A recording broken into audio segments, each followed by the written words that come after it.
Hey guys, welcome to Resource Point. This is Darshika. आज अभी हम लोग डिस्कस करने वाले हैं वीज़न आइज के करंट अफेयर्स, जो कि हमारे अक्टूबर मंथ की है।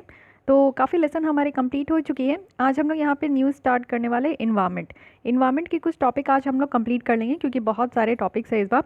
और हाँ, साइंस एंड टेक में आपका यहाँ पे मेडिसिन तक कंप्लीट हो गया था।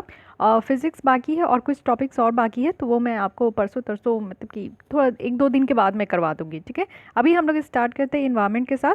तो सबसे पहले हमारी यहाँ पे नेशनल ग्रीन ट्रिब्यूनल के बारे में है, जो कि काफ़ी इंपॉर्टेंट है हमारे इंडिया के लिए और साथ ही साथ हमारे एग्जाम पॉइंट ऑफ व्यू से। इंडिया के लिए इसलिए क्योंकि इतना ज़्यादा इन्वायरमेंट में आप देख सकते हो कि पॉल्यूशन की कंप्लेन आ रही है, हर एक तरीके का पॉल्यूशन होता है। तो उसको कंट्रोल करने के लिए ये ट्रिब्यूनल बहुत ही ज़्यादा अपना एक इंपॉर्टेंट रोल प्ले करते हैं।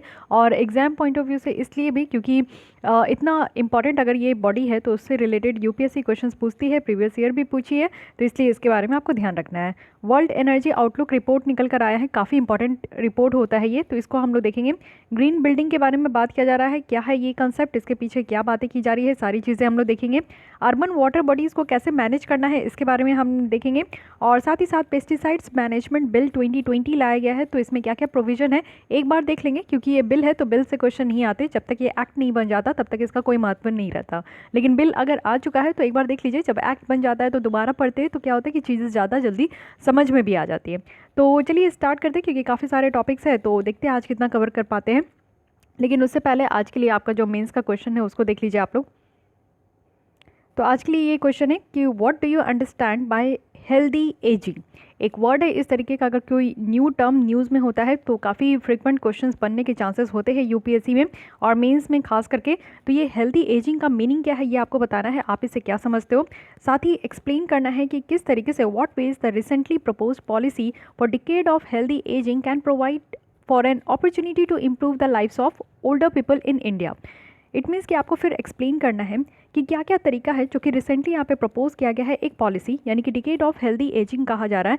10 साल का ये हेल्दी एजिंग है, तो क्या क्या यहाँ पे पॉलिसी में क्या क्या प्रपोज किया गया है, जिससे हम लोग एक अपॉर्चुनिटी समझ सकते थे कि आगे आने वाले दिनों में जो ओल्डर पीपल्स है, क्योंकि आज आप जितने भी एज में हो 10 साल के बाद आपकी ऑब्वियस है कि 10 साल आप ओल्डर हो जाओगे। तो वही वैसे ही हमारे पेरेंट्स है 10 साल के बाद और भी ज़्यादा ओल्डर हो जाएंगे, तो उनके लाइफ को कैसे इंप्रूव करना है, तो इस चीज़ के बारे में यहाँ पे बताया जा रहा है। तो इसको आप लोग को एक अच्छा सा आंसर यहाँ पे लिखना है, क्योंकि हेल्दी एजिंग से रिलेटेड क्या क्या चीज़ें हैं जब आप यहाँ पे सर्च करोगे तो फिर आपको बहुत सारी चीज़ें इसमें देखने को मिलेगा।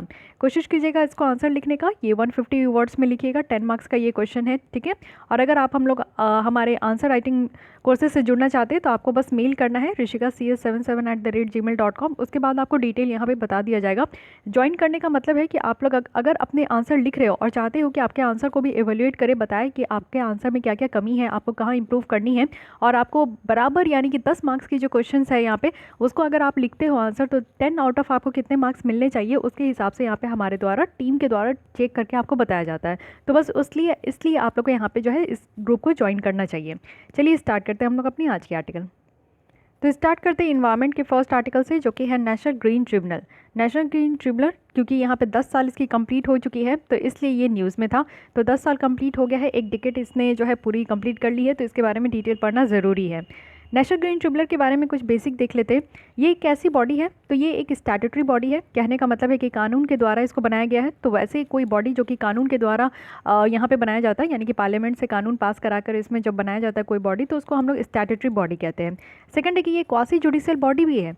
क्वासी जुडिशियल कहने का मतलब है कि कोई भी बॉडी अगर आपको क्वासी जुडिशियल देखने को मिलती है तो उस बॉडी के पास सिविल पावर भी होते हैं, यानी कि कोई भी सिविल अगर कोई भी डिस्प्यूट अराइज होती है तो उसको सेटलमेंट करने का भी उसके पास पावर होता है और सिविल पनिशमेंट देने का भी पावर होता है, ठीक है।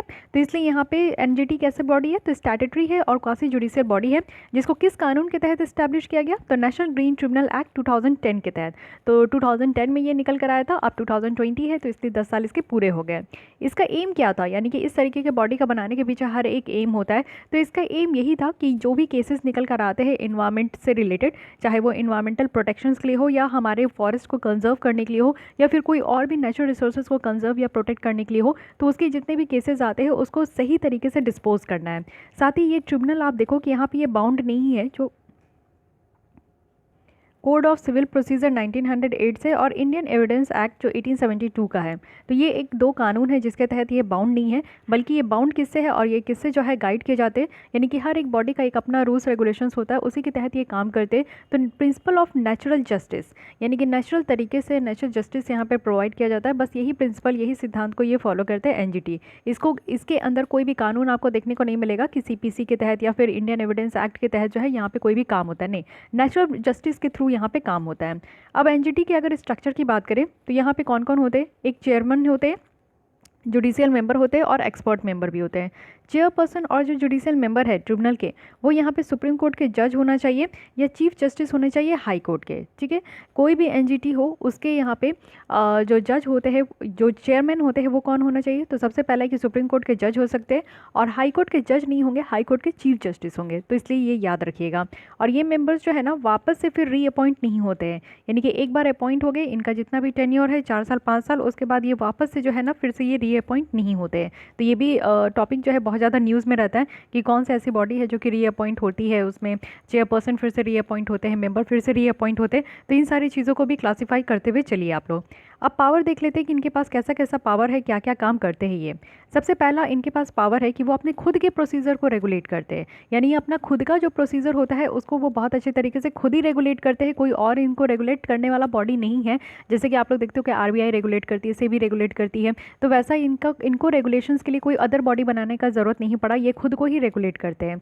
कोई भी ऑर्डर, डिसीजन या कोई भी अवार्ड जो ट्रिब्यूनल का होता है ये एग्जीक्यूटेबल होता है, यानी कि सिविल कोड के अकॉर्डिंग जो है इसका एग्जीक्यूट किया जाता है।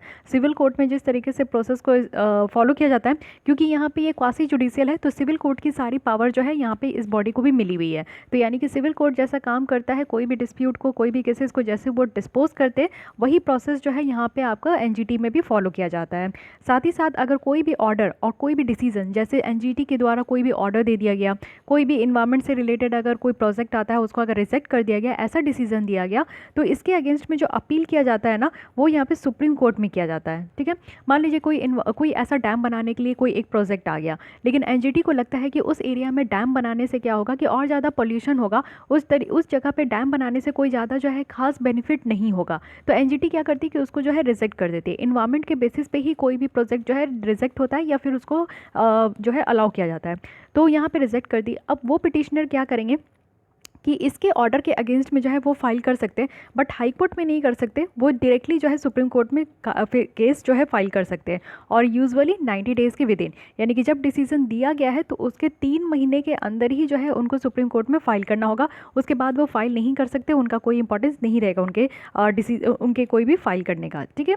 तो ये भी एक यहाँ पे पावर दिया गया है लोगों को, तो ये ध्यान रखना है। ये ट्रिब्यूनल में मैंडेट किया गया है, यानी कि कोई भी एप्लीकेशन और अपील को जो डिस्पोज करते हैं ना, वो 6 महीने में कर देना है। तो इसलिए ट्रिब्यूनल का मीनिंग ही यही होता है कि जो है कम टाइम में जो है सारी चीज़ों को, यहाँ पे जितने भी केसेस है उसको रफा दफा कर देना है। तो 6 महीने में ही जो है सारे, जब भी केस आते तो उससे 6 महीने में यहाँ पे सारा केस को रफा दफा करना है।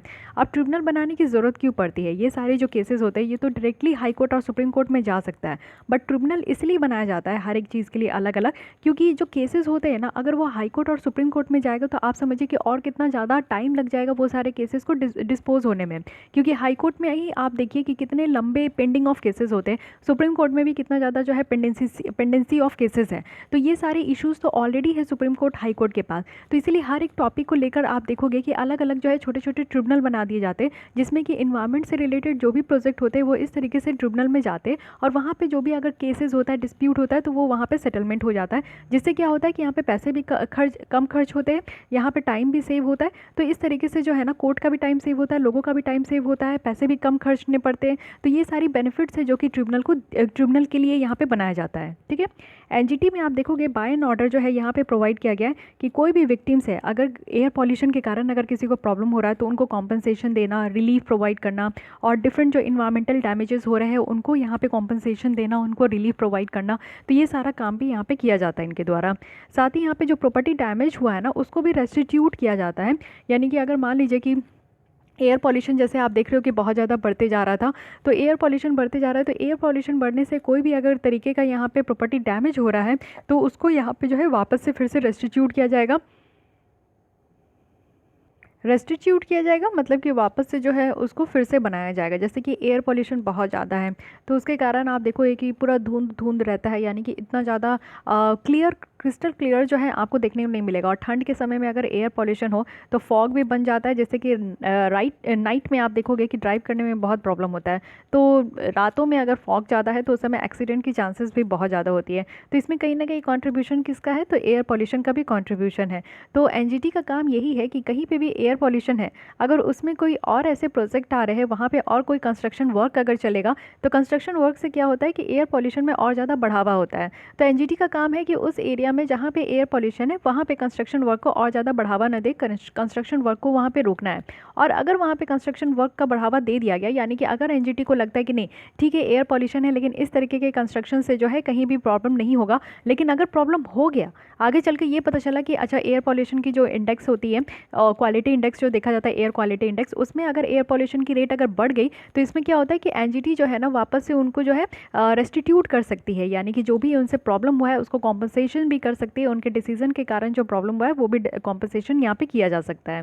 साथ ही पेनाल्टी भी है। अगर ऐसा नहीं है कि ट्रिब्यूनल का ऑर्डर अगर दे दिया गया कोई भी प्रोजेक्ट को, मान लीजिए अडानी को दे दिया गया कि नहीं आप लोग यहाँ पे हाईवे नहीं बनवा सकते हो, तो अगर अडानी नहीं माने उनकी बात और वो हाईवे बनवा दे, डबल डेकर हाईवे भी बनवा दे, डबल डेकर जो आजकल ब्रिज चला हुआ है वैसा कुछ बनवा दे, तो और उससे प्रॉब्लम हो जाए हमारे इन्वायरमेंट को, तो यहाँ पे पेनाल्टी भी लगाया जा सकता है ट्रिब्यूनल के द्वारा। अगर उसने मना कर दिया है ट्रिब्यूनल और फिर उसके बाद भी अगर वहाँ पे अडानी के द्वारा अगर कोई भी तरीके का अगर रोड हाईवे बनाया जा रहा है और उससे अगर इन्वायरमेंटल पॉल्यूशन अगर बढ़ रहा है तो यहाँ पे जो है आप देखो कि कहीं ना कहीं यहाँ पे पेनाल्टी भी लगेगा। और पेनाल्टी क्या है, तो 3 साल की यहाँ पे इम्प्रिजमेंट है, जेल भी आप जा सकते हो। साथ ही फाइन ऐसा वैसा नहीं है, पूरे 10 करोड़ का है इंडिविजुअल के लिए। और अगर कोई कंपनी यहाँ पे है तो पूरा जैसे अडानी ग्रुप है तो कंपनी है तो इनका 25 करोड़ का यहाँ पे जो है पेनाल्टी है। तो छोटा मोटा पेनाल्टी तो नहीं है, बहुत बड़ी पेनाल्टी यहाँ पे लगाई जा रही है, तो ये भी ध्यान रखना है।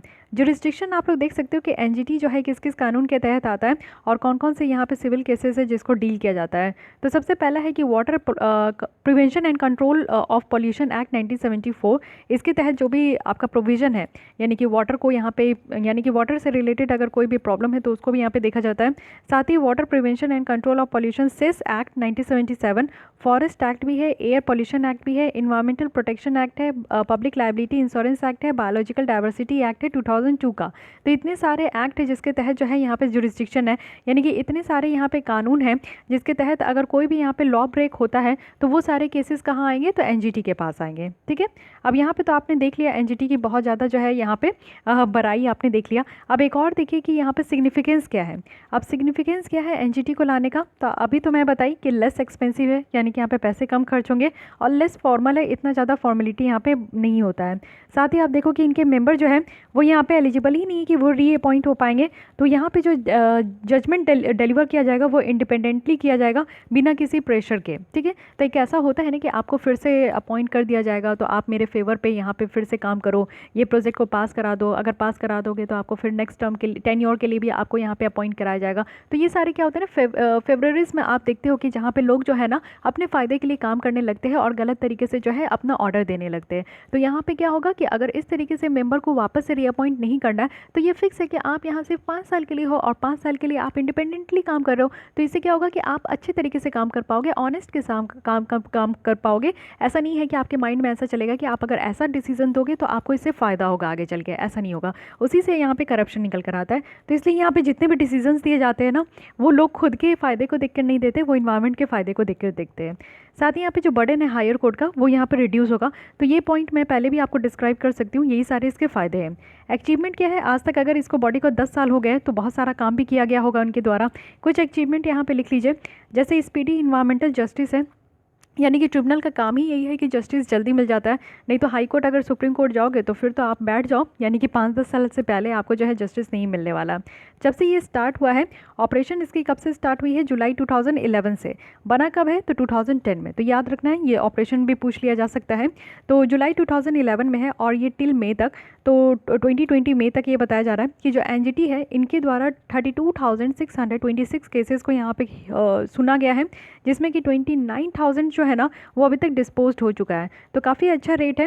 आप 32,000 अगर केसेस देख रहे हो उसमें से 29,000 यानी कि 29,760 अगर केसेस को यहाँ पे क्लियर कर दिया गया है, तो ये बहुत ही अच्छी रेशियो यहाँ पे मानी जाती है। सेकंड क्या है कि यहाँ पे जो इन्वायरमेंटल जस्टिस का कॉन्सेप्ट है हमारे इंडिया में वो और ज़्यादा मजबूत हुआ है। बिल्कुल हुआ है जी। अगर आपको मैं एक सच्चाई बताऊँ कि एनजीटी अगर नहीं होता ना, अगर यहाँ पे इन्वायरमेंट को लेकर ऐसे ट्रिब्यूनल नहीं बनाए जाते ना, तो आपको ये पता भी नहीं होता कि हमारे यहाँ इन्वायरमेंट को कितना ज़्यादा महत्व दिया जाता है। हमारे इन्वायरमेंट को कंजर्व और प्रोटेक्शन करने के लिए आपको समझ में आ रहा होगा और याद होगा कि हमारे संविधान में भी इसका मेंशन है। अब कहाँ मेंशन है आपको ये बताना है, क्या ये फंडामेंटल राइट में है, फंडामेंटल ड्यूटी में है, या फिर डीपीएसपी में है।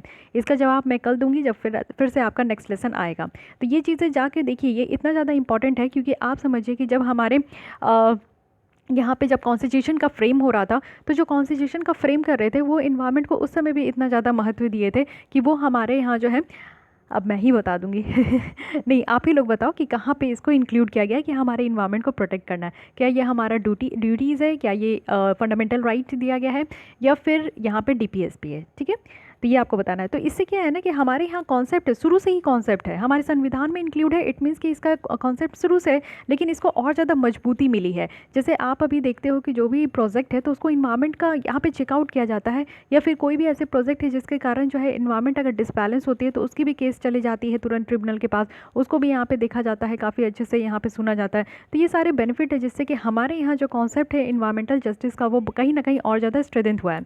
टेक्निकल अगर जजमेंट की बात करें तो एनजीटी में जो है ना लीगल और साइंटिफिक मेथड को यहाँ पे एम्प्लॉयड किया गया है। असिस्ट किया जाता है इन्वायरमेंटल इम्पैक्ट असेसमेंट रिपोर्ट को डिसाइड करने से पहले। तो यहाँ पे इन्वायरमेंटल इम्पैक्ट असेसमेंट था जिसमें कि काफ़ी तरीके के इस बार जो है ना इश्यूज अराइज हो गए थे।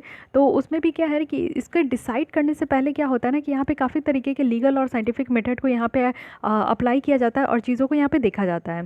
साथ ही यहाँ पे new breed of legal practitioner भी यहाँ पे क्रिएट हुआ है और जो इन्वायरमेंटल लॉ में जो एक्सपर्टीज़ है वो यहाँ पे निकल कर आया है। तो ये सारे कुछ अचीवमेंट है जो कि एनजीटी का देखा गया है। लेकिन ऐसा तो नहीं है कि कोई भी बॉडी, कोई भी लोग जो है बहुत ही 100% काम करते हैं। कहीं ना कहीं थोड़ी सी प्रॉब्लम हो जाती है, चैलेंजेस इश्यूज जो है हर एक जगह आपको देखने को मिलेगा। तो इस फील्ड में क्या चैलेंजेस है, इस फील्ड में है कि यहाँ पे इंस्टीट्यूशनल मैकेनिज्म की यहाँ पे कमी है जिससे कि जो ऑर्डर दिया जाता है उसके कंप्लाइंस को हम लोग इंश्योर कर सके। यानी कि यहाँ पे जो है ना रीवर्क ऑफ इट्स ऑर्डर का जो है यहाँ पे फंडा नहीं है। अगर ऐसा लगता है कि इनके ऑर्डर जैसे एनजीटी के द्वारा अगर मान लीजिए कि कोई भी ऑर्डर दे दिया गया, तो अगर किसी लोग को लगे कि नहीं एनजीटी का ये ऑर्डर सही नहीं है तो उसको फिर से री ऑर्डर देने का फंडा नहीं है। जैसे आप देखते हो कि सुप्रीम कोर्ट भी अपने डिसीजन, अपने वर्डिक्ट को फिर से वो रिव्यू करते हैं और फिर से फ्रेश वो वर्डिक्ट देते हैं। जैसे कि सबरीमाला केस में भी आप लोग देखो तो बहुत सारे ऐसे केसेस हैं जिसमें कि सुप्रीम कोर्ट ने अपने ही दिए गए वर्डिक्ट को वो फिर से रिव्यू करते हैं। तो उसमें क्या होता है ना कि पहले जो उन्होंने वर्डिक्ट दे दिया, अगर ऐसा लगता है लोगों को या फिर किसी बॉडी को अगर कोई प्रॉब्लम है तो वो यहाँ पे जो है क्लेम कर सकते हैं कि आपके दिए गए जो ऑर्डर है, वर्डिक्ट है, उसको फिर से रिव्यू किया जाए। तो सुप्रीम कोर्ट ऐसा करती है, बट ये एनजीटी के पास ऐसा वाला अधिकार नहीं है कि वो अपने ऑर्डर को फिर से री ऑर्डर करे। ठीक है, री ऑर्डर पे वर्क नहीं करते। तो ये सबसे पहली यहाँ पे प्रॉब्लम है। मोस्ट ऑफ द जो लैंडमार्क ऑर्डर यहाँ पे दिया गया है वो गंगा वाटर पॉल्यूशन से रिलेटेड है, दिल्ली एयर पॉल्यूशन से रिलेटेड है, इलीगल जो माइनिंग होती है, गलत तरीके से जो खनन होता है, सॉलिड वेस्ट मैनेजमेंट किया जाता है, वो आज तक उतना ज़्यादा सफल नहीं रहा है क्योंकि इसके द्वारा जो ऑर्डर दिया गया है ये सारे केसेस में ना वो आज तक इतना ज़्यादा सफल नहीं और लोग इससे सेटिस्फाइड नहीं है। लेकिन क्या कर सकते हैं, इसमें तो वापस से नहीं जाकर बोल सकते कि नहीं एनजीटी भैया आप फिर से जो है इसको सुनो और फिर से अपने ऑर्डर को रिव्यू करो और फिर से नया जो है ऑर्डर लेकर आओ। ये वाली प्रोविज़न नहीं है। तो ये सबसे बड़ी यहाँ पे चैलेंज की बात, इश्यूज़ की बात है। सेकेंड है कि जेनेरिक ऑर्डर है, यानी कि जुलाई 2018 से आप देखोगे तो ट्रिब्यूनल के द्वारा यहाँ पे 700 से भी ज़्यादा केसेस को डिस्पोज किया गया और डिफरेंट स्टेजेस में इसकी हियरिंग हुई है। लेकिन आप लोग यहाँ पे प्रॉब्लम ये आता है ना कि मैटर को देखते हैं और एक एप्रोप्रिएट एक्शन लेते हैं, यानी कि कानून के तहत। जैसे कि इसमें कहा गया है कि इनका जो काम करने का तरीका है वो पूरी तरीके से नेचुरल जस्टिस है, कोई एक पर्टिकुलर कानून के थ्रू ये काम नहीं करते, ये पूरा नेचुरल जस्टिस को देखते हुए काम करते हैं। नेचुरल जस्टिस कहने का मतलब है कि लोगों के हित में काम करते हैं, जिससे हमारे लोग को और हमारे देश को, हमारे जो एटमॉस्फेयर है उसको कहीं से भी क्षति ना पहुंचे, उसको देखते हुए जो है ये अपना हियरिंग करते हुए अपना जो है जितना भी ऑर्डर सुनाना होता है वो सुनाते हैं। तो एक जनरल आप ऑर्डर देखोगे कि बहुत जेनरिक ऑर्डर इनके द्वारा दिया जाता है। लेकिन इशू कहाँ निकल कर आता है, इशू निकल कर आता है कि इनके द्वारा जो एक जेनरिक ऑर्डर दिया जाता है, यानी कि आप लोग देखो कि एग्रीकल्चर से रिलेटेड अगर कोई डिस्प्यूट निकल कर आता है तो एग्रीकल्चर में यही बोलते हैं ना कि आप जो है वहाँ पे सही तरीके से वो मैटर क्या है उसको देखो और एक एप्रोप्रिएट एक्शन यहाँ पे लेकर आओ, वो भी लॉ के अकॉर्डिंग होना चाहिए।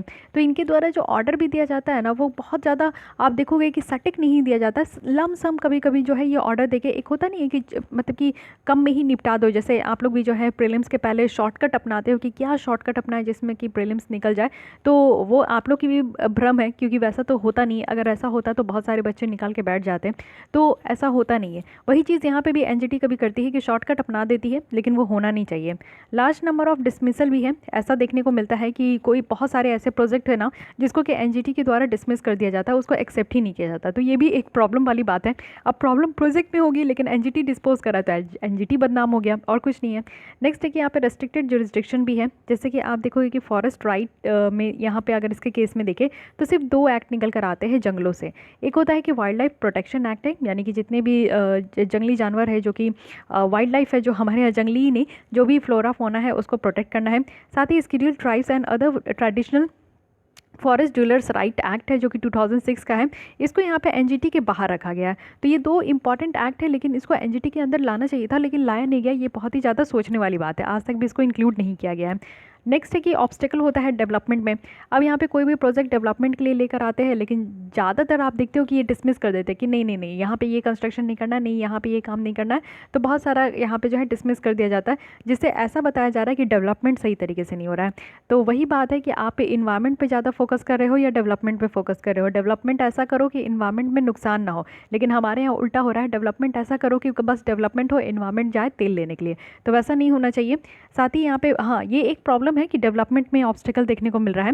साथ ही यहाँ पे वैकेंसीज़ की भी बात की जा रही है कि एनजीटी में सिर्फ 3 यहाँ पे जुडिशियल और 3 एक्सपर्ट मेंबर्स होते हैं, और जितने यहाँ पे सैंक्शन किए गए, यानी कि 10-10 बोले गए थे जब एनजीटी बनाया गया था, तो उस समय बोला गया था कि 10 यहाँ पे जुडिशियल मेंबर होने चाहिए और 10 यहाँ पे एक्सपर्टीज़ मेंबर होने चाहिए। लेकिन यहाँ पे अभी तक कितने लोगों को यहाँ पे फिलअप किया जाता है, तो सिर्फ यहाँ पे 3 जुडिशियल और 3 एक्सपर्ट मेंबर होते हैं। तो वैकेंसी भी होती है जिसको कि यहाँ पे देखा नहीं जाता है। कुछ और इश्यूज़ है, जैसे कि यहाँ पे फार्मूला बेस्ड जो मैकेनिज्म है उसकी कमी है, कि कैसे ये कॉम्पनसेशन देते हैं, कैसे restricted number of regional branches है, इन सारी चीज़ों की कमी है, बेंचेस है, ठीक है। तो ये सारी कुछ इश्यूज़ है, यानी कि इसमें भी आप लोग देख लिए कि फार्मूला बेस्ड मैकेनिज्म की कमी है, जो कि यहाँ पे बताती है ना कि रीजनल बेंचेस में क्या कॉम्पनसेशन होना चाहिए, रेस्ट्रिक्टेड नंबर क्या होना चाहिए, ये सारी चीज़ों को यहाँ पे डिटरमाइन करना चाहिए एक फार्मूला बेस्ड, यानी कि हर एक चीज़ का एक फार्मूला होता है जिसके बेसिस पे काम करना चाहिए। जैसे कि हर एक दिन आप लोग रूटीन बनाते हो, उसी बेसिस पे आप लोग अपने 24 आवर्स को डिफाइन करते हो कि क्या क्या काम करना है, उसी तरीके से यहाँ पे भी एक फार्मूला बेस्ड मैकेनिज्म होना चाहिए, बट उस चीज़ की कमी देखने को मिलती है।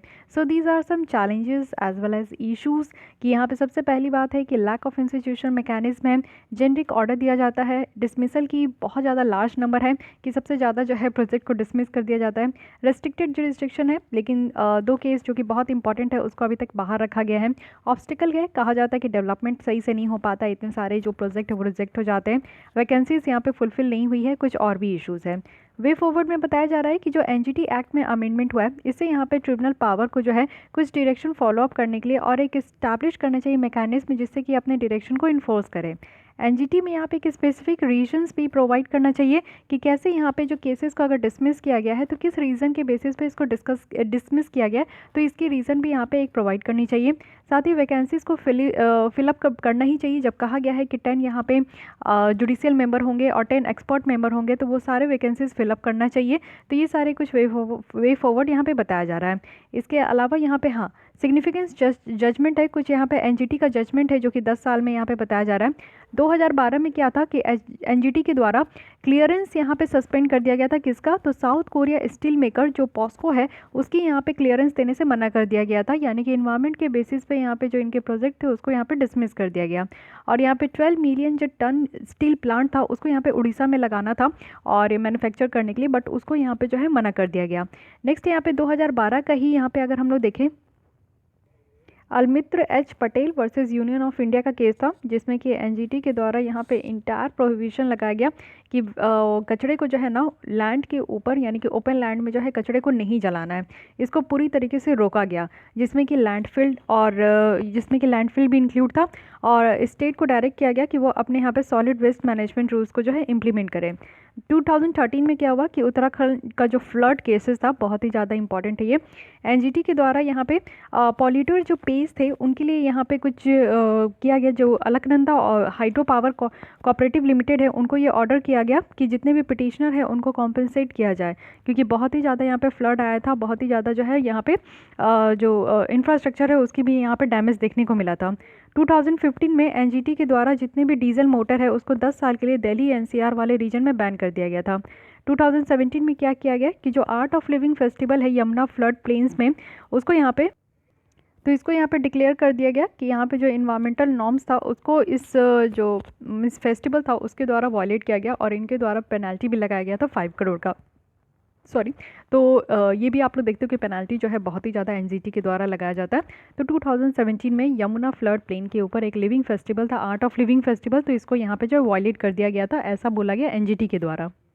इसी के साथ साथ 2017 में क्या हुआ कि यहाँ पे जो टाइम बैन था, यानी कि जो प्लास्टिक बैग्स का जो यहाँ पे टाइम बैन था कि यहाँ पे 50 माइक्रोन थिकनेस की यहाँ पे होनी चाहिए, यानी कि एक बैन कर दिया गया था ना कि इतने टाइम्स तक जो है ना यहाँ पे प्लास्टिक, टाइम तो नहीं पता मुझे, बट बैन किया गया है कि यहाँ पे आप प्लास्टिक बैग जिसकी थिकनेस जो है 50 माइक्रोन से भी कम होनी चाहिए, तो यहाँ पे इसको बैन किया गया था। लेकिन यहाँ पे क्या हुआ कि टाइम इंटरवीन हो गया था, क्योंकि यहाँ पे कुछ फैक्ट्स है, यानी कि यहाँ पे कुछ एनिमल डेथ्स को भी कहा जा रहा था कि इसके कारण एनिमल डेथ्स बहुत हो रहे हैं, क्योंकि प्लास्टिक कंज्यूम कर रहे थे, क्लॉगिंग हो रहा था, बहुत सारे जितने भी नालियाँ वगैरह थी उसमें प्लास्टिक के कारण जो है पानी वगैरह वो पास नहीं हो रहा था, और हमारे इन्वायरमेंट को भी बहुत हार्मफुल है, क्योंकि प्लास्टिक ऐसी चीज़ है जो इन्वायरमेंट में आपका फैला रहता है और वो 10 साल तक भी फैले रहते, 10 साल से ज़्यादा तक भी फैले रहते, जो कि वो डिग्रेड नहीं होते। इसलिए प्लास्टिक्स जो है ना ही हमारे हेल्थ के लिए सही है, ना ही इन्वायरमेंट में सही है, ना ही मैराइन ऑर्गेनिजम्स के लिए सही है, तो इसको बैन भी किया गया था। ठीक है, तो ये सारे कुछ केसेस हैं, अगर आपसे पूछ लिया जाए तो इस केसेस को भी इंक्लूड कर सकते हैं।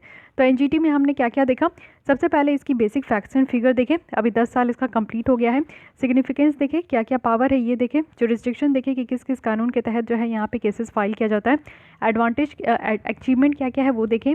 फिर कुछ इश्यूज़ है, इन सारी चीज़ों को हमने यहाँ पर डिस्कस किया। आगे बढ़ते हैं नेक्स्ट आर्टिकल की तरफ, जो कि है world energy outlook 2020।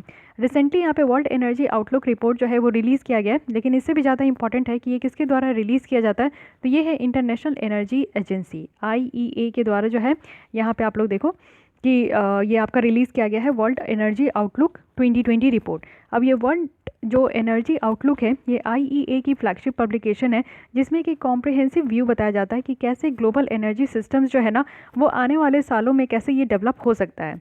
International energy agency है जो कि एक बहुत बड़ी एनर्जी एजेंसी है, ये एक ऑटोनोमस इंटर गवर्नमेंटल ऑर्गेनाइजेशन है जो कि यहाँ पे OECD के तहत इसको फ्रेमवर्क किया गया है 1974 में, जिसमें कि कंट्रीज़ को हेल्प किया जाता है कि वो कलेक्टिवली रिस्पॉन्ड करे ऑयल सप्लाई डिसरप्शंस में।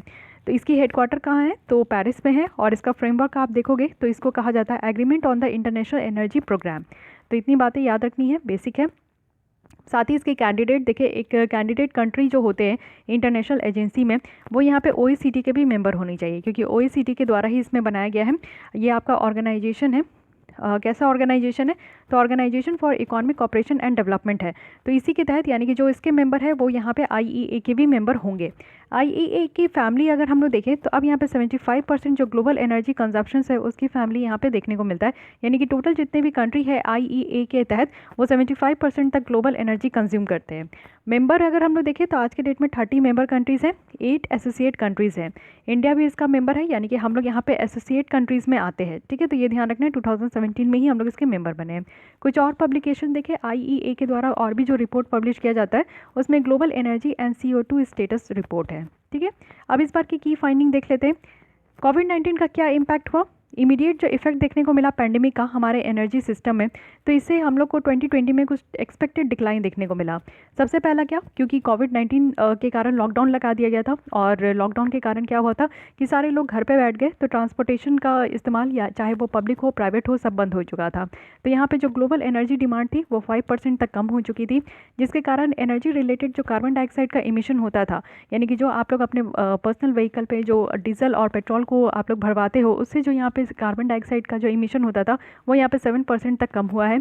एनर्जी में इन्वेस्ट करने के लिए यहाँ पे 18% तक कम हुआ है, और ऑयल कंजप्शन भी यहाँ पे 20% तक कम हुआ है। तो इतने सारे कम हो गए, यानी कि डिक्लाइन हो गया एनर्जी का कंजप्शन टोटल। अगर रिन्यूएबल एनर्जी की डिमांड देखें तो रिन्यूएबल्स जो है वो लेस अफेक्टेड है अगर दूसरे फ्यूल्स के कंपैरिजन में देखें, यानी कि पेंडेमिक में जो सबसे ज़्यादा अफेक्ट हुआ था वो यहाँ पे फ्यूल्स हुए थे, क्रूड ऑयल हुए थे और इस तरीके के एनर्जी वगैरह हुए थे, ठीक है। लेकिन रिन्यूएबल पे उतना ज़्यादा यहाँ पे इम्पैक्ट नहीं हुआ था। तो इससे क्या हुआ कि रिन्यूएबल जो है वो बढ़ते गया। रिन्यूएबल रिसोर्सेज मीन्स जो नेचुरल रिसोर्सेज होते हैं, जैसे कि सन हो गया, हमारी वायु हो गई, हमारे पानी हो गए, इन सब से अगर हम लोग इलेक्ट्रिसिटी का उत्पादन कर रहे हैं तो इसको कहते हैं रिन्यूएबल एनर्जी। और जैसे कि हमारे प्राइम मिनिस्टर जी का ये सपना है कि इसको हम लोग बहुत ज़्यादा बढ़ावा दें और इस पर कोशिश भी किया जा रहा है, काम भी किया जा रहा है हमारे कंट्री के द्वारा। तो इस चीज़ों को यहाँ पे देखा गया कि कोविड-19 पैंडेमिक के टाइम में ये चीज़ें बढ़ी है। साथ ही साथ अगर हम लोग देखें तो ग्लोबल जो कोल डिमांड था इसकी भी यहाँ पे स्ट्रक्चर आप देखोगे तो घटा है। कोल का डिमांड भी घट गया क्योंकि सारे फैक्ट्री, सारे इंडस्ट्री बंद हो गए थे। तो कोल फेज़ जो यहाँ पे आप देखोगे, कोल फेज़ आउट पॉलिसी जो था, जिसमें कि रिन्यूएबल और जो नेचुरल गैस है इसको हम लोग बढ़ावा दे रहे हैं, यानी कि कोल को इस्तेमाल नहीं करना है क्योंकि इससे भी इमिशन बहुत ज़्यादा होता है। इमिशन ज़्यादा होता है, पॉल्यूशन बढ़ती है, ग्लोबल टेम्परेचर राइज होता है, तो बहुत सारे प्रॉब्लम होते हैं। इसको हम लोग क्लाइमेट चेंज कह रहे हैं। तो यहाँ पे हम लोग को कोल फेज आउट पॉलिसीज़ जो लाना था, और कोविड-19 के टाइम में हम लोग को देखने को मिला कि रिन्यूएबल ज़्यादा बढ़ी है। अगर नेचुरल गैस की अगर कंपटीशन देखें तो वो भी यहाँ पे बढ़ा है। ऑयल डिमांड अगर हम लोग देखें, क्योंकि यहाँ पे इनकम जो इमर्जिंग मार्केट में जो बढ़ रहा था, डेवलपिंग इकोनॉमीज़ में आप लोग देखोगे कि जो डिमांड है मोबिलिटी, ऑफसेट रिडक्शंस का, तो ये सारे ऑयल में बहुत ज़्यादा देखने को मिला। ऑयल की डिमांड भी घट गई थी। इलेक्ट्रिसिटी ग्रिड की अगर हम लोग बात करें तो डिस्पैरिटी देखने को मिला बहुत सारे कंट्रीज़ में, क्योंकि स्पेंडिंग रिक्वायरमेंट जो था वो स्मार्ट, डिजिटल, फ्लेक्सिबल जो इलेक्ट्रिसिटी नेटवर्क है उसके ऊपर है। यानी कि इलेक्ट्रिसिटी ग्रिड अगर हम लोग देखें तो दूसरे कंट्रीज़ में दूसरा जो है यहाँ पे इम्पैक्ट देखने को मिला। इंटरकनेक्टेड और कॉम्प्लेक्स जो नेचर है इलेक्ट्रिसिटी ग्रिड का, ये बहुत सारे जो है सेवरल यहाँ पे बेनिफिट्स देखने को मिलता है। सबसे पहला क्या है, ग्रिड मीन्स क्या होता है कि मान लीजिए कि इस तरीके का आप टावर देखते हो, ये एक कॉमन टावर है जिससे कि आप लोग अपने गांव वगैरह में देखे होंगे या फिर एक लोकल एरिया का आप देखे होंगे कि इलेक्ट्रिसिटी जो पास होता है ये इसी टावर से जो है हर एक घर में ये पास होता है। तो इसको हम लोग कहते हैं इलेक्ट्रिसिटी ग्रिड, ठीक है। तो इलेक्ट्रिसिटी ग्रिड का क्या है यहाँ पे बेनिफिट होता है, एक तो है कि रिलायबल है, क्योंकि ग्रिड आप लोग देखोगे एक इनॉर्मस नेटवर्क है। इलेक्ट्रिसिटी जो है ना वो यहाँ पे सही जगह पे आपका पहुँचाया जाता है, यानी कि सारे घर से कनेक्ट होता है तो घर में एग्जैक्ट यहाँ पे आपका जो है ग्रिड के थ्रू पहुँचाया जाता है। फ्लेक्सिबिलिटी है, क्योंकि इलेक्ट्रिसिटी ग्रिड जो है यहाँ पे पावर सिस्टम प्रोवाइड करती है कि आप जो है डाइवर्सिटी ऑफ रिसोर्सेज में यूज़ कर सको। तो इलेक्ट्रिसिटी आपके घर में आता है तो आप जो है बल्ब चलाते हो, ट्यूबलाइट चलाते हो, कुछ एलईडी लाइट्स भी चलाते हो, टीवी चलाते हो, वॉशिंग मशीन चलाते हो। तो इलेक्ट्रिसिटी से क्या होता है कि आप लोग जो है फ्लेक्सिबिलिटी है, जिस तरीके से आप लोग अपने घर में इस्तेमाल कर सको वो करते हो। इकॉनमी कॉम्पिटिशन देखें, क्योंकि ग्रिड यहाँ पे मल्टीपल जनरेटर अलाउ करते हैं और पावर प्लांट यहाँ पे प्रोवाइड करता है इलेक्ट्रिसिटी की कंज्यूमर को कि आप लोग कंज्यूम करो। तो डिफरेंट जनरेटर्स जो है ना वो एक दूसरे से कॉम्पीट करते हैं, जिसमें कि वो इलेक्ट्रिसिटी जो है सबसे सस्ते दाम में प्रोवाइड करें। तो हर एक यहाँ पे आप लोग देखोगे कि इकॉनमी में इस तरीके का होल्ड लगा रहता है कि कौन यहाँ पे सबसे कम दाम में जो है इलेक्ट्रिसिटी प्रोवाइड करेंगे। तो ये भी एक बात यहाँ पे निकल कर आई है। तो हर एक तरीके से हम लोग देख रहे हैं कि यहाँ पे घाटा ही हुआ है एनर्जी सेक्टर में, अगर आप लोग देखोगे कोविड-19 पैंडेमिक को लेकर, ठीक है।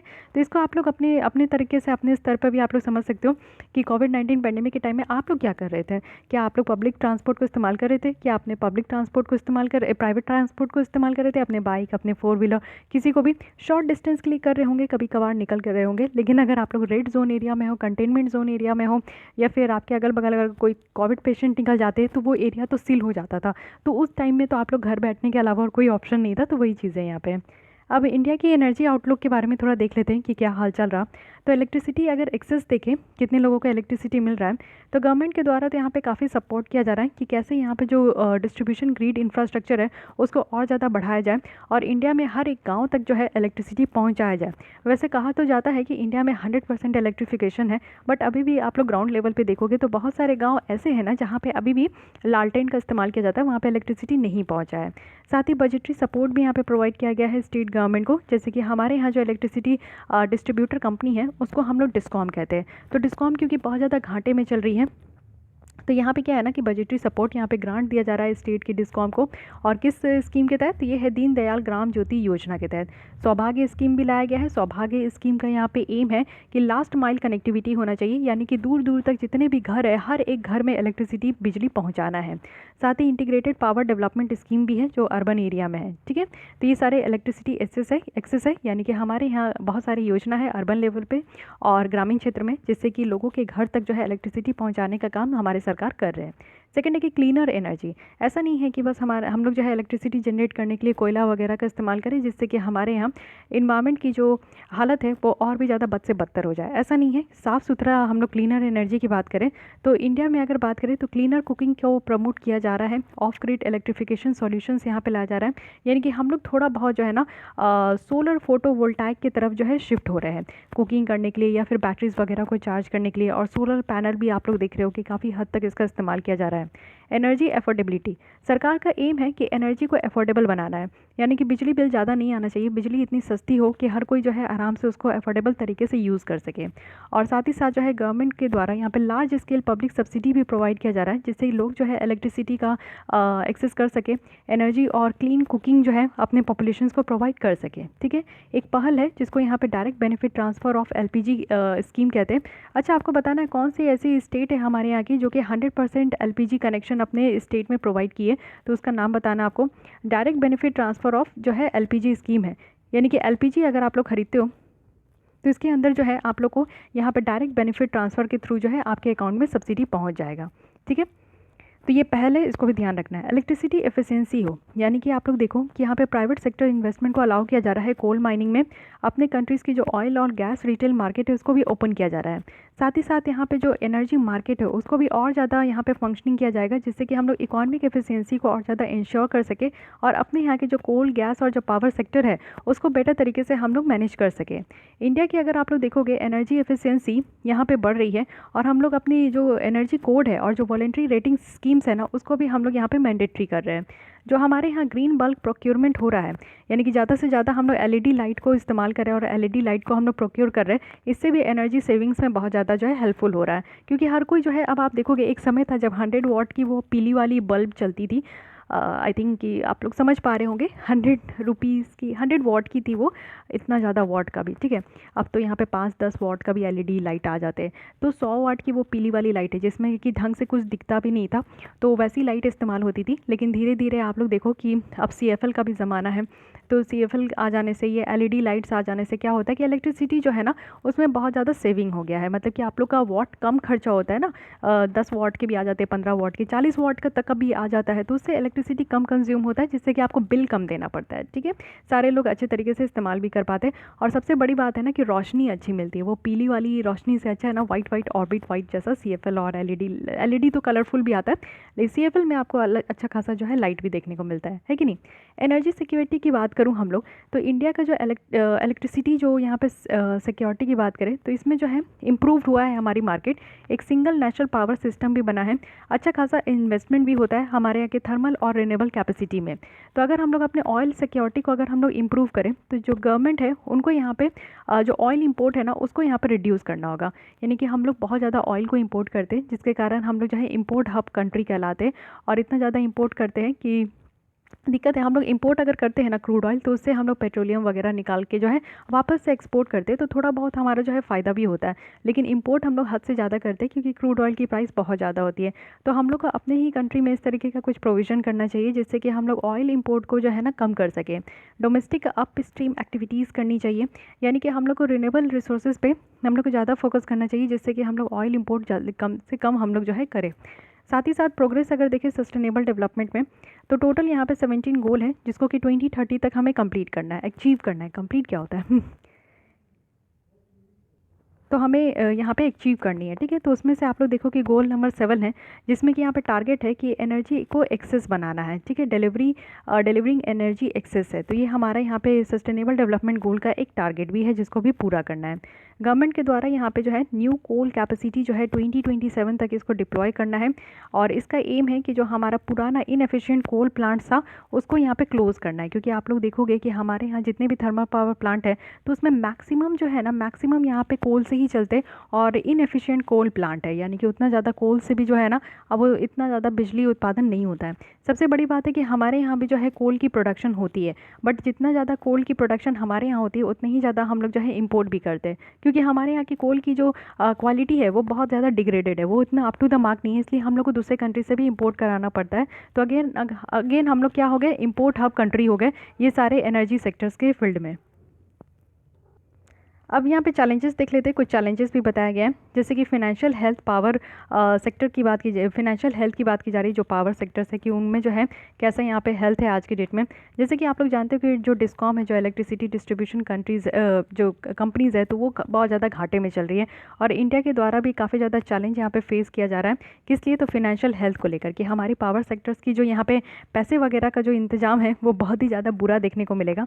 और साथ ही एनर्जी टैक्सेशन और सब्सिडीज़ की बात करें तो इलेक्ट्रिसिटी में आप देखो कि सब्सिडीज़ जो है ना इलेक्ट्रिसिटी पे, ये एक लार्ज फाइनेंशियल बर्डन यहाँ पे गवर्नमेंट की बजट में लगता है। क्योंकि आप देखो कि अगर आपके घर में इलेक्ट्रिसिटी आ रहा है और उसमें से भी सरकार अगर सब्सिडी दे, सब्सिडी क्या होता है ना, सबसे अच्छा एग्जांपल आप समझिए कि जब आप गैस सिलेंडर घर पे लेते हो तो वो 1000 की आती है, 1000 की अप्रॉक्स आती है, ठीक है। तो आप तो 1000 में परचेज कर लेते हो, लेकिन कुछ समय के बाद में आपकी जो बैंक अकाउंट लिंक होती है ना, उसमें आप लोग देखोगे कि 200-300 रुपया जो है कुछ लमसम इसी तरीके का आपके बैंक अकाउंट में क्रेडिट हो जाता है। तो सरकार क्या बोलती है ना कि आप 1000 का खरीदो, हम आपको इसके बदले सब्सिडी देंगे, यानी कि 300 रुपया सरकार दे देती है। तो टोटल मिलाकर आप जो यहाँ पे एलपीजी सिलेंडर गैस खरीदते हो वो 700 रुपये का ही आता है, ठीक है। तो ये चीज़ें होती है कि सरकार के द्वारा यहाँ पे 300 रुपया देना पड़ता है। तो सब्सिडी देने का मतलब है कि सरकार अपने पॉकेट से आपको पैसा दे रही है और इनकरेज कर रही है कि आप ये सामानें लो। तो एनर्जी को भी खरीदने के लिए अगर सरकार के द्वारा यहाँ पे इलेक्ट्रिसिटी के ऊपर भी अगर सब्सिडी दिया जा रहा है तो सरकार के फिनेंशियल बर्डन ज़्यादा से ज़्यादा बढ़ जाएगी, ठीक है। अगर हम लोग देखें ऑयल डिमांड की भी बढ़ोतरी बहुत ज़्यादा हो रहा है। इंडिया का ट्रांसपोर्ट एनर्जी डिमांड अगर हम लोग देखें तो बहुत तेज़ी से बढ़ा है। ऑयल प्रोडक्ट जो है यहाँ पे 95% तक टोटल एनर्जी का जो है यहाँ पे सप्लाइड होता है इस सेक्टर में, और मोस्टली ये डीजल और गैसोलीन होता है, ठीक है। तो ऑयल डिमांड भी बहुत ज़्यादा बढ़ रहा है। कोल जो है वो लार्जेस्ट डोमेस्टिक सोर्सेज है एनर्जी सप्लाई का। आज के भी बहुत सारे ऐसे थर्मल पावर प्लांट है हमारे कंट्री में जो कि कोल बेस्ड ही है, कोल के ही थ्रू वो एनर्जी इलेक्ट्रिसिटी को जो है वो जनरेट करते हैं। तो ये भी एक प्रॉब्लम है। नंबर ऑफ पॉलिसी मेकर्स आप देखोगे तो एनर्जी पॉलिसी जो इंडिया में है वो यहाँ पे नंबर ऑफ डिफरेंट मिनिस्ट्रीज़ के द्वारा कंडक्ट कराया जाता है। जैसे मिनिस्ट्री ऑफ पावर है, मिनिस्ट्री ऑफ रिन्यूएबल एनर्जी है, ministry of oil and natural gas है। तो इनका ये सारा रिस्पॉन्सिबिलिटी होता है इस सेक्टर्स में। यानी कि एनर्जी को लेकर आप देखोगे कि एक मंत्रालय नहीं है, 2-3 मंत्रालय है जो कि इसको देखती है। तो जहाँ पे भी आप देखोगे कि 2-3 रेगुलेटर आ जाते हैं या 2-3 मंत्रालय आ जाती है, तो वहाँ पे चीज़ें जो है ना थोड़ी सी ख़राब हो जाती है, थोड़ी सी अप टू द मार्क नहीं होती है। जैसे कि आप लोग देखो कि कुछ बच्चे ऐसे होते हैं जो यूपीएससी का प्रिपरेशन करते हैं ना, तो बहुत सारे चैनल को सब्सक्राइब कर लेते हैं, ठीक है। वो अनअकैडमी भी देखेंगे, स्टडी आईक्यू भी देखेंगे, मेरा रिसोर्स पॉइंट भी देखेंगे, और साथ ही और भी बहुत सारे एन नंबर्स ऑफ चैनल्स आपको देखने को मिलेंगे जो कि यूपीएससी के पॉइंट ऑफ व्यू से वो कंटेंट प्रोवाइड करते हैं। तो अगर आप लोग जो है इस तरीके का 6-7 अगर आप लोग चैनल ज्वाइन कर लियो और 6-7 को डेली फॉलो कर रहे हो, तो मैं डैम श्योर कहती हूँ कि आपकी सिलेक्शन जो है वो होगी, लेकिन बहुत देर में होगी उस बच्चों के कंपैरिजन में जो कि सिर्फ दो मैक्सिमम 2 या 3 चैनल को फॉलो करते हैं। तो मैं 2 या 3 ही चैनल को फॉलो करने के लिए बोलूँगी, उससे ज़्यादा मत फॉलो कीजिए। क्योंकि एक ही देखिए, सबसे बेस्ट होता है ना कि एक ही बुक को पढ़िए 10 टाइम रादर दैन कि 10 बुक को पढ़िए एक टाइम। तो वो आपको पहली जो रूल है वो फ़ायदा करेगी। इसलिए मैं कहती हूँ कि 2 चैनल को फॉलो कीजिए। अगर इसमें से एक करना है तो राजसभा को ज़रूर फॉलो कीजिए। उसके अलावा आपका पसंद होना चाहिए 2 चैनल में जिसमें कि आपकी पूरी सिलेबस आपको जो है प्रोवाइड किया जा रहा है। तो 2 चैनल को फॉलो कीजिए और बार बार उसकी वीडियोस देखिए, उससे आपको ज़्यादा बेनिफिट होगा, उससे ज़्यादा समझ में आएगी, ठीक है। ना कि आप लोग 10 चैनल को फॉलो करो और एक बार वीडियो देख के छोड़ दो, तो उससे आपको फ़ायदा नहीं होगा। तो वही चीज़ें हैं यहाँ पे भी हमारे कंट्री में क्या किया जाता है कि एक सेक्टर में 2-3 मिनिस्ट्री है। अब 2-3 अगर मिनिस्ट्री है तो ये तो अपना अपना बात चलाएंगे, इनका दिमाग अलग चलेगा, इनका दिमाग रात में चलेगा, इनका दिमाग दिन में चलेगा। तो ऐसा भी तो हो सकता है ना। तो किसी का दिमाग जो है कहीं और जाता है, किसी का दिमाग कहीं और जाता है, तो दिक्कत हो जाता है। एक ही बॉडी को अगर ये बोलेंगे कि नहीं आपको ए तरीके से काम करना है, ये बोलेगा नहीं बी तरीके से काम करना है, ये मिनिस्ट्री बोलेंगे नहीं सी तरीके से काम करना है, तो भाई काम करे तो करे किसके अकॉर्डिंग। तो ये वाली प्रॉब्लम हो जाती है कि नहीं। एनबीएफसी आज के डेट में जो नॉन बैंकिंग फाइनेंस कंपनी है इकॉनमी में, आप देखते हो कि वो कितना ज़्यादा जो है गड्ढे में जा रहा है, कितना ज़्यादा डूबता जा रहा है। क्यों डूबता जा रहा है? क्योंकि उसके पीछे 10 लोग पड़े हुए हैं। और उसको आप देखोगे कुछ एनबीएफसी ऐसी होती है जो आरबीआई भी उसको रेगुलेट करती है, कुछ एनबीएफसी ऐसी है जिसको सेबी भी रेगुलेट कर रहा है, कुछ एनबीएफसी तो ऐसी है जिसको इंश्योरेंस वाले जो बॉडी है वो भी पीएफआरडीआई वो भी उसको रेगुलेट करती है। तो एनबीएफसी भी कंफ्यूज होते हैं कि किसकी रेगुलेशन को फॉलो करे, किसकी बातों को फॉलो करे, ठीक है। तो वो आप लोग समझ रहे हो, इसलिए वो गड्ढे में जा रही है। और वही सेम हरकत हमारे यहाँ का जो है एनर्जी सेक्टर के साथ होता है। तो ये एक बहुत बड़ा चैलेंज है। ये आप लोग देखो कि ये कहीं पे भी अगर इस तरीके का पॉइंट हो तो आप लोग समझ जाओ कि उस फील्ड की जो है ना कभी भी ग्रोथ नहीं होगी अच्छे तरीके से। तो वे फॉरवर्ड में बताया जा रहा है कि एक अच्छा खासा एनर्जी का हमारे यहाँ जो है एनर्जी प्लान होना चाहिए जिसमें कि हम लोग एनर्जी जस्टिस को इंश्योर करें। यानी कि एक अच्छा खासा एनर्जी जस्टिस होनी चाहिए। तो ज़्यादा से ज़्यादा एनर्जी होना चाहिए हमारे इंडियंस के लिए। साथ ही गवर्नमेंट को यहाँ पे एक नेशनल एनर्जी प्लान लेकर आना चाहिए जिसमें कि लॉन्ग टर्म फ्रेमवर्क हो, यानी कि लंबे समय तक हमारी एनर्जी सिस्टम किस बेसिस पे काम करे, ये चीज़ें होनी चाहिए। एक अच्छा खासा इंफ्रास्ट्रक्चर इन्वेस्टमेंट की ज़रूरत है, तो वो भी यहाँ पे पूरी हो सके। इलेक्ट्रिसिटी और नेचुरल गैस जो है उसको यहाँ पे जीएसटी के अंदर लाना चाहिए, जिससे कि एक लेवल प्लेइंग फील्ड होगा, सबको इक्वालिटी प्रोवाइड किया जाएगा। इलेक्ट्रिसिटी और नेचुरल गैस जो है वो आज भी जीएसटी से बाहर है। गवर्नमेंट को एक फेज आउट इनडायरेक्ट सब्सिडीज़ रखना चाहिए। इनडायरेक्ट तरीके से जो सब्सिडी दिया जाता है ना सरकार के द्वारा, उसको ख़त्म कर देना चाहिए, जिससे कि रिटेल जो एनर्जी प्राइस है ना वो यहाँ पे फुल कॉस्ट होना चाहिए एनर्जी का, ठीक है। साथ ही एक हॉलिस्टिक स्ट्रैटेजी होनी चाहिए रिन्यूएबल एनर्जी में। मेन यहाँ पे बात ये किया जा रहा है ना कि जैसे आप लोग देखते हो कि हर एक स्टेट में जाओगे तो पेट्रोल और जो डीजल का एमआरपी होता है, एमआरपी क्या बोलूँ, वो तो बढ़ते ही घटते रहता है ना।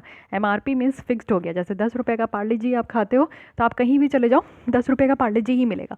लेकिन पेट्रोल का क्या होता है कि अगर आप गुजरात में हो तो आप पेट्रोल का प्राइस दूसरा है, दिल्ली में आ जाओ तो दूसरा हो गया, बिहार आ जाओ तो और अलग हो, कर्नाटक चले जाइए तो फिर और अलग आपको रूप देखने को मिलेगा। तो क्या होता है कि अलग अलग तरीके से जो है पेट्रोल और डीजल का रेट होता है, और कहीं और जाने की भी ज़रूरत नहीं है। अगर आप लोग एक ही स्टेट में हो तो 2-3 दिन में ही आप लोग देखोगे कि काफ़ी फ्लक्चुएट होता है, तो ये नहीं होना चाहिए, ठीक है। साथ ही एक हॉलिस्टिक स्ट्रैटेजी होना चाहिए, अच्छा खासा जो है हम लोग एक अच्छा स्ट्रैटेजी लेकर चले, जिससे कि रिन्यूएबल एनर्जी पे ज़्यादा फोकस करें और कम समय में हम लोग रिन्यूएबल एनर्जी की जो टारगेट है उसको हम लोग अचीव कर सकें, ठीक है। साथ ही यहाँ पे बताया जा रहा है कि जो फोर्थ यहाँ पे नेचुरल इंडिया की जो एनर्जी फोरम है, जिसमें पीएम के द्वारा यहाँ पे 7 की ड्राइवर्स जो है लिस्ट किया गया था कि इंडिया का एनर्जी मैप कैसा होना चाहिए। तो गैस बेस्ड इकॉनमी हो, इसके ऊपर हमने पूरा इकॉनमी में एक लेसन यहाँ पे डिस्कस किया था कि गैस बेस्ड इकॉनमी कहने का क्या मतलब है। हम लोग फॉसिल फ्यूल को एकदम क्लीन तरीके से यूज़ करें, पर्टिकुलरली जो पेट्रोलियम और कोल है। साथ ही हम लोग को ज़्यादा से ज़्यादा रिलायंस किस पे होना है, डोमेस्टिक सोर्सेज में, जिसमें कि हम लोग बायोफ्यूल को ड्राइव कर सकें। जो हमारा रिन्यूएबल एनर्जी का टारगेट है 450 गीगावाट का 2030 तक, तो उसको हम लोग अचीव करें। 2022 तक 175 गीगावाट था, लेकिन इसको बढ़ाकर जो है 2030 तक जो है 450 गीगावाट हो चुका है। तो ये रिन्यूएबल एनर्जी का जो टारगेट है हम लोग जल्दी से जल्दी अचीव करें। साथ ही जो है यहाँ पे डीकार्बोनाइज मोबिलिटी हो, यानी कि ऐसी इलेक्ट्रिसिटी को हम लोग को अडॉप्ट करना है जिसमें कार्बन इमिशन कम हो, तो बेटर है। यहाँ पे आप लोग देखते हो कि इलेक्ट्रिक व्हीकल को बहुत ज़्यादा प्रमोट किया जा रहा है। साथ ही साथ हमारे यहाँ जो BS4 था उससे हम लोग BS6 में डायरेक्ट स्विच हो गए, तो इससे क्या होगा कि हमारे यहाँ जो डीकार्बोनाइजेशन है उसको हम लोग बढ़ावा देंगे। साथ ही साथ जो है हम लोग इमर्जिंग फ्यूल्स में भी मूव कर सकते हैं, जैसे हाइड्रोजन वगैरह में। तो पहला हाइड्रोजन जो है आप लोग पब्लिक ट्रांसपोर्ट बस वगैरह भी आप लोग देख रहे होगे, ये सब भी लॉन्च हो रहा है दूसरे दूसरे कंट्री में। साथ ही डिजिटल इनोवेशन करने की ज़रूरत है सारे एनर्जी सिस्टम में। तो ये सारे कुछ यहाँ पे 7 पॉइंट्स हैं जो कि पीएम के द्वारा यहाँ पे बताया गया है इंडिया एनर्जी मैप में, ठीक है। तो इसको ध्यान रखिएगा। तो हमने क्या क्या देखा इस रिपोर्ट के थ्रू, काफ़ी चीज़ें डिस्कस की हमने यहाँ पे। तो रिपोर्ट यहाँ पे इंटरनेशनल एनर्जी एजेंसी के द्वारा रिलीज़ किया जाता है। साथ ही यहाँ पे OECD के अंदर ही आता है, OECD का मेंबर है, तभी यहाँ पे IEA का भी मेंबर होंगे। इसकी बेसिक फैक्ट्स एंड फिगर है। कोविड-19 का इम्पैक्ट देखने को मिला, जिसमें कि डिमांड वगैरह सब कम हो गया एनर्जी में, लेकिन रिन्यूएबल एनर्जी की डिमांड बढ़ गई और ग्लोबल कोल डिमांड भी घट गई, ऑयल डिमांड भी घट गई। और एनर्जी, इंडिया की एनर्जी आउटलुक देखें तो हमारे यहाँ इलेक्ट्रिसिटी एक्सेस है, क्लीनर एनर्जी की बात की जाती है, एनर्जी एफोर्डेबिलिटी हो, एनर्जी एफिशिएंसी हो, इन सारे टॉपिक्स पे हम लोग बात करते हैं। साथ ही हम लोग आगे यहाँ पे देखें कुछ चैलेंजेस वगैरह भी, वे फॉरवर्ड भी बहुत अच्छा बताया जा रहा है, तो ये सारी बातों को ध्यान रखना है। आज के लिए बस इतनी ही रखते हैं, नेक्स्ट हम लोग मिलेंगे ग्रीन बिल्डिंग के साथ। तो अगर आपको ये लेसन अच्छी लगती है तो लाइक कीजिए, अपने दोस्तों के साथ भी शेयर कीजिए। फिर भी कोई डाउट, कोई सजेशन है तो आप लोग कमेंट कर सकते हैं, एंड मेक श्योर कि आपने हमारे चैनल को सब्सक्राइब कर लिया है। Thank you.